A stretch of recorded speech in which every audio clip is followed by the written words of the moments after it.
నమస్తే, welcome to Andhraprabha. నేను మనస్విని. సనాతన ధర్మాన్ని నిర్మూలిస్తామన్నారు. కోట్లాది మంది ఫాలో అవుతున్న ధర్మాన్ని అవమానించారు.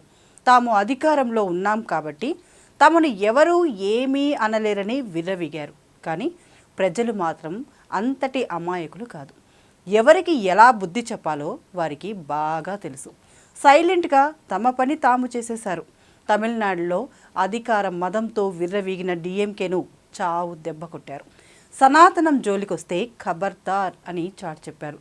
అధికార డిఎంకే కాస్త 3వ స్థానానికి పడిపోయిందంటే సైలెంట్ హిందూ ఓటర్ దెబ్బ ఎంత తీవ్రంగా ఉంటుందో అర్థం చేసుకోవచ్చు. అందుకే అధికారం ఉంది కదా అని తమ గెలుపుకు ఓటు వేసిన వారినే అవమానిస్తామంటే చావు దెబ్బ తప్పదని ఇప్పటికైనా రాజకీయ పార్టీలు గమనించాల్సిన అవసరం ఉంది. తమిళనాడు ఎన్నికల్లో అధికార డిఎంకే పార్టీకి భారీ షాక్ తగిలింది.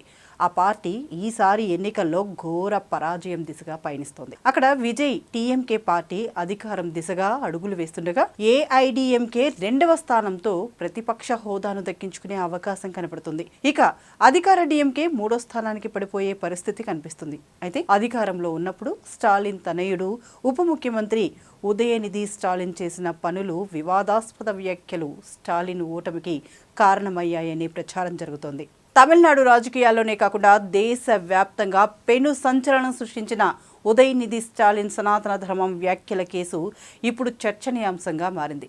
ఒకవైపు న్యాయస్థానాల్లో విచారణలు, మరోవైపు రాజకీయ విమర్శల నడుమ సాగిన ఎన్నికల్లో ఆ పార్టీ అధికారం కోల్పోయే పరిస్థితికి దారితీసింది. 2023లో జరిగిన ఒక సదస్సులో ఉదయనిధి స్టాలిన్ మాట్లాడుతూ సనాతన ధర్మం డెంగ్యూ, మలేరియా, కరోనా వంటిదని, దానిని కేవలం వ్యతిరేకించడం సరిపోదని నిర్మూలించాలంటూ తీవ్ర వ్యాఖ్యలు చేశారు. ఈ వ్యాఖ్యలు దేశవ్యాప్తంగా హిందూ ధార్మిక సంస్థలు బీజేపీ నుంచి తీవ్ర వ్యతిరేకతను మూటగట్టుకున్నాయి. డిఎంకే హిందూ వ్యతిరేక పార్టీ అనే ముద్ర వేయడానికి బీజేపీకి ఇది ఒక ప్రధాన ఆయుధంగా మారింది. ఈ వ్యాఖ్యలపై దేశవ్యాప్తంగా వివిధ రాష్ట్రాల్లో ఎఫ్ఐఆర్లు నమోదయ్యాయి. మద్రాస్ హైకోర్టులో దాఖలైన క్వో వారెంటో రిట్ పిటిషన్ విచారణ సందర్భంగా సీనియర్ న్యాయవాదులు కీలక వాదనలు వినిపించారు.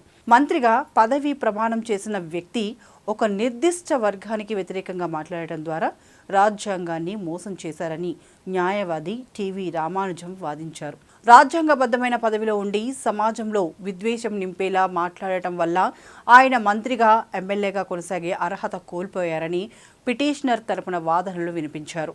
రాజకీయంగా ఈ వివాదం స్టాలిన్ ప్రభుత్వానికి ప్రతిష్టాత్మక ఇబ్బందులను తెచ్చిపెట్టింది. తన కుమారుడి వ్యాఖ్యలను సమర్థించలేక, అలాగని వదులుకోలేక ముఖ్యమంత్రి ఎంకే స్టాలిన్ తీవ్ర రాజకీయ ఒత్తిడిని ఎదుర్కొన్నారు. 2024లో లోక్సభ ఎన్నికల్లో, 2026 అసెంబ్లీ ఎన్నికల్లో ఈ అంశాన్ని బీజేపీ ప్రధానంగా ప్రచార అస్త్రంగా వాడుకుంది. మరోవైపు నటుడు విజయ్ రాజకీయాల్లోకి రావడం, ఈ ట్రెండ్స్ మారుతున్న తరుణంలో ఉదయనిధి వ్యాఖ్యలు పార్టీ ఇమేజ్ను దెబ్బతీశాయనే ఆరోపణలు ఉన్నాయి. ఉదయనిధి తన వ్యాఖ్యలపై వివరణ ఇస్తూ తాను కేవలం సామాజిక అసమానతల గురించి మాత్రమే మాట్లాడానని, తన ప్రసంగాన్ని వక్రీకరించారని పేర్కొన్నప్పటికీ వివాదం మాత్రం సద్దుమణగలేదు. ఎన్నికల్లో దీని ప్రభావం చాలా స్పష్టంగా కనిపించింది.